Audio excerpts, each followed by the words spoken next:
Welcome back to the BamaOnLine podcast. It is a practice watch-along edition of the show. Travis Reier, senior analyst for BamaOnline.com, back with you on a Monday night, August the 28th, 2023. It is officially game week at the University of Alabama as the Crimson Tide prepares to host Middle Tennessee State Saturday night at Bryant-Denny Stadium. We've officially graduated from fall camp watch-along to practice week watch along here on the BamaOnLine pod. So, a lot to get into, but one thing we won't be talking about an official depth chart from the University of Alabama. As Nick Saban informed us earlier on Monday, no depth chart for the 2023 season opener. Hey, we still got a good bit of practice footage from UA, though. So, we'll get into some outside linebacker talk, we'll get into some offensive line talk. We'll look at some defensive back stuff. We've got quarterbacks and receivers, defensive line as well. We've got some stuff to get into, and we'll start it with the outside linebackers. As we see here, as we get the footage rolling, there's Coleman Hutzler, the outside linebackers coach and special teams coordinator for the Crimson Tide, working with Chris Braswell and Dallas Turner at the top of the drill. Couple of things in play here, working footwork to get things going in individual drills. This is early in practice.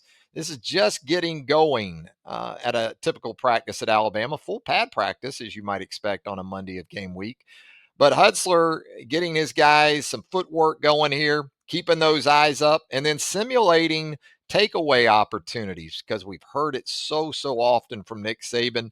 Need more takeaways. And so giving these guys some fumbles to try to scoop and score with. And 6 seconds in, Dallas Turner looking like he did up in Knoxville last season when he had the scoop and score for a touchdown against the Balls. We stop at 12 seconds in here.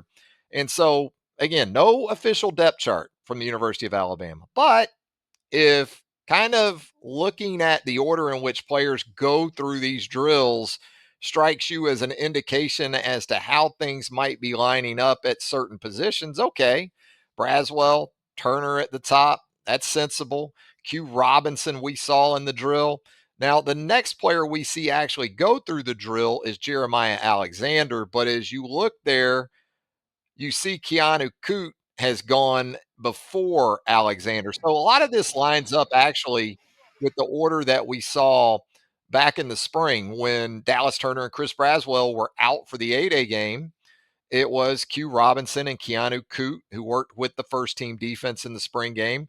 Then you had Jeremiah Alexander to go along with Quay Rusal. And one of the things you'll note here too is that Quay Rusal, you don't see him go through the drill, but if you look back there, you can see him in the yellow pullover. So maybe something going on with Quay in terms of his availability, but on the practice field in full gear based on this footage. And we see some walk-ons going through the drills as well. You're going to see some of those scout team jerseys come on to certain players as we go through the practice week as well. We stop at 26 seconds in and we get a look at the offensive line, or at least one group of five of those offensive linemen here doing some of that sled work.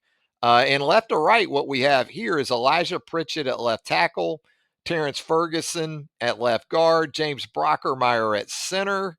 Looks like we have Jaden Roberts at right guard, and also true freshman Miles McVay at the right tackle position. So that would line up with what you would expect to be, and what really was, again, other than Pritchett, when you go back to the 8A game, four of the five guys in this video were essentially second team guys in that scrimmage. So that would make some sense. You also get into this next group 32 seconds in. There are three more true freshmen in this group of five. Olas Alinen at left guard. You've got Rock Montgomery at right guard. We've also seen footage of Rock in the preseason also getting some snaps at center. And then true freshman Wilkin Formby at the right tackle position. And what's going to become interesting are some of the decisions that are made by the coaching staff in terms of guys that you get ready during the game week as legitimate depth options and guys that are going to maybe spend more of the season as developmental prospects and working with the scout team and continuing to try to make strides in sports science. And so that's where these guys are at in most instances along the lines of scrimmage. And so we roll the video here 33 seconds in, and those guys transition out. Again, this footage brings to mind the Joe Pendry days at Alabama, especially the sled stuff, because boy, I can still hear Joe Pendry roll the hips. Joe Pendry during the early stages of the Nick Saban tenure at the University of Alabama. We roll it here at the 41-second mark. There's Jaden Roberts, veteran depth provider, a guy who, again, I feel like at a lot of places could be very much in the mix for a starting position. So he continues to come along. And then we get into a look of the left side of the offensive line. There's Seth McLaughlin at center. There is Tyler Booker at left guard. That appeared to be Caden Proctor over there at the left tackle position. You move it over to the other side. There is a close up of perhaps Alabama's top overall prospect for the 2024 NFL draft. I guess there is legitimate cases to be made for Kool-Aid McKinstry and Dallas Turner as well. But a money year for all three of those guys, including J.C. Latham here, as we see in the video as it runs 52 seconds in. I'm going to try to rewind that just a little bit. See if, there's Darian Dalcourt as I stop it at the 51-second mark. So Darian Dalcourt still at right guard alongside J.C. Latham. That's been sort of the combination that seems to have been in play here of late. And they continue to work that in this particular drill. 55 seconds in, we transition to quarterbacks. Here's Tyler Buckner up first. By all accounts, a very nice showing in scrimmage number 2 for the Notre Dame transfer. How will that play out as far as the plan for the quarterback position for Middle Tennessee? And I think that hearing Nick Saban talk about it on Monday, it's just very, very difficult to build in more than 2 quarterbacks for a plan. And I'm sure Nick Saban looks at it from this perspective too. We're talking about a Middle Tennessee team that, is going to come in here as 35, 36, 39 point underdogs.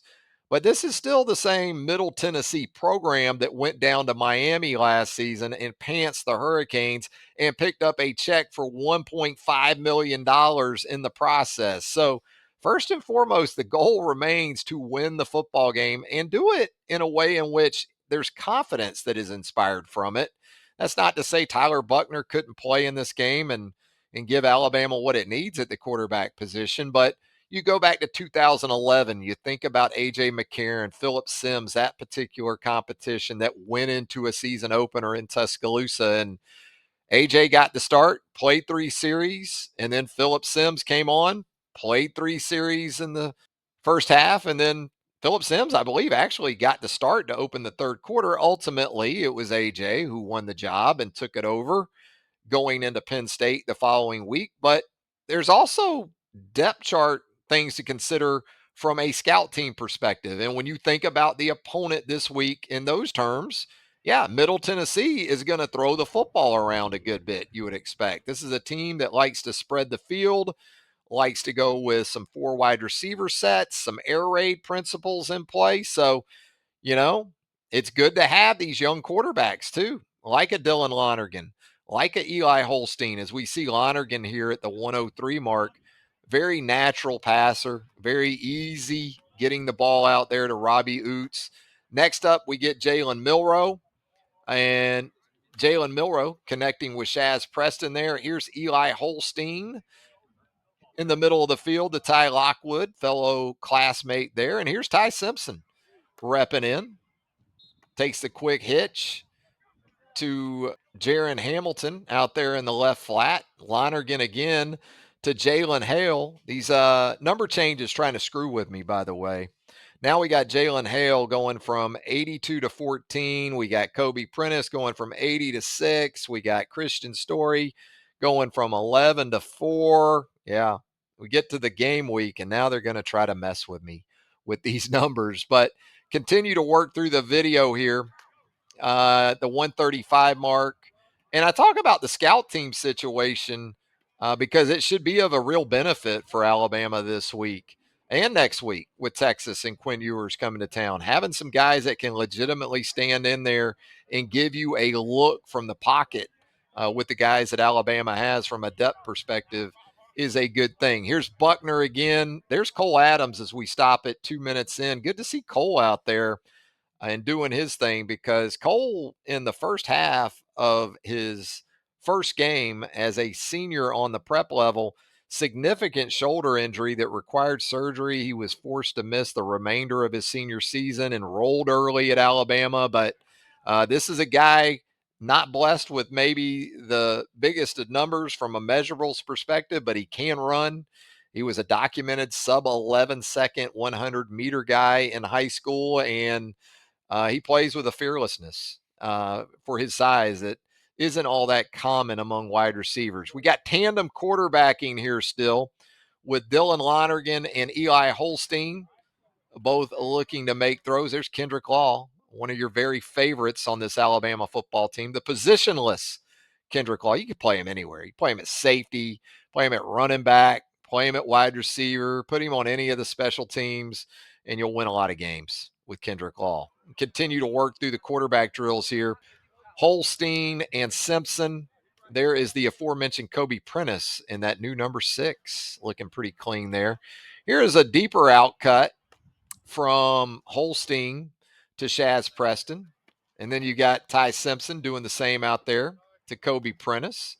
And the order in which the quarterbacks are working, I don't know. People might put some stock into that. It seems like it changes from time to time. I would just go ahead and advise waiting until the opening snap, or at least until pregame warmups on Saturday night. We'll obviously have you covered from that perspective and sort of scouting out the groups as they work in there in those pregame warmups. The expectation is that Jalen Milroe would be out there first, but we've had some curveballs thrown at us in the past, just when we thought we had some things figured out at the quarterback position under Nick Saban, too. Ja'Cory Brooks there. There's Ty Buckner with a little bit of a hitch there to Jalen Hale. Next up, Dylan Lonergan. He connects with Jaron Hamilton. And now we get into some defensive back stuff. And it looks like, just based on the players involved as I stop it here at the 2-minute and 53-second mark, you got Des Ricks there at the left corner. I'm going to guess that's Earl Little, the second there at the star position as we run it. It looked like Tony Mitchell, another true freshman, back there at safety. So what you'll see in these periods early in practice is work on nickel and dime coverages, because there are nuances to coverages for Alabama. It's not just strictly zone or strictly man-to-man. There's pattern matching. There's passing off of guys to different defensive backs. And so everything really needs to be synced up as you see T-Rob there in the background working his guys. And sometimes what you'll see during these drills too, there's Tony Mitchell and Earl Little the second. You'll see in the background maybe some linebackers working. You'll see Justin Jefferson back there as I stopped it here, 258 in. Kendrick Blackshire, I believe, is back there. There you see him, 259. You see that tandem back there. And now in the foreground, what we have is Tresman Marshall. And again, this could be a nickel look. This could be a dime look. And it would make sense if Trez Marshall is very much in play, maybe not as the first guy out there in the dime at the MAC position, but if it is Deontay Lawson first up, Trez Marshall next would make some sense. First and foremost, because that guy has to be able to run the show, has to be able to make the calls and checks from the middle of the field. And Trez Marshall, with his experience in this system going back to his time at Georgia, would make some sense for him to be in that role if, in fact, that is the case. And so just kind of working through coverage responsibilities. You see Antonio Kite at the other corner over there. And now we get into, I'm going to guess this is a dime look, because this has the looks of Christian Story and Caleb Downs at the 307 mark, working at the money position. And as you'll see, they're matched up against a number 3 in a scout team jersey for Alabama, and that is to simulate the play of DJ England Chisholm. Now, Middle Tennessee lost its top 3 receivers from a year ago, including its number one receiver, Jalen Lane, who moved on to Virginia Tech. But in England, Chisholm, and also you'll see some of Elijah Metcalf, you're talking about two guys in that win over Miami last season that combined to catch three passes for 238 yards and three touchdowns. That's right.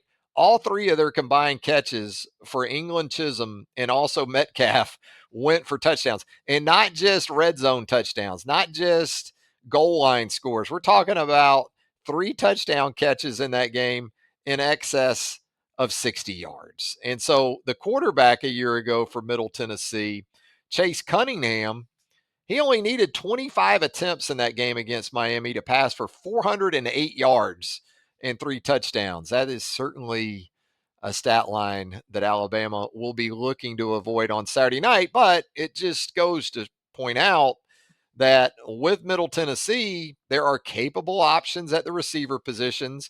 And this is an offense, if you're experiencing transition on the back end of your defense, they can expose some things from time to time. So, whereas it's daunting in some ways for Alabama, even with a new starting quarterback for Middle Tennessee, it's a great opportunity to work in those five or six guys that initially, at least, you think are going to be your primary players in the secondary as far as the nickel and dime packages. And so, a look that you very well could see a good bit of Saturday night involves that money position in the dime and certainly the star position. And we heard Nick Saban talk about the safeties on Monday, and he seems to really like Jalen Key, the transfer from UAB, Downs, the true freshman, Malachi Moore, the experienced, versatile option at the safety position.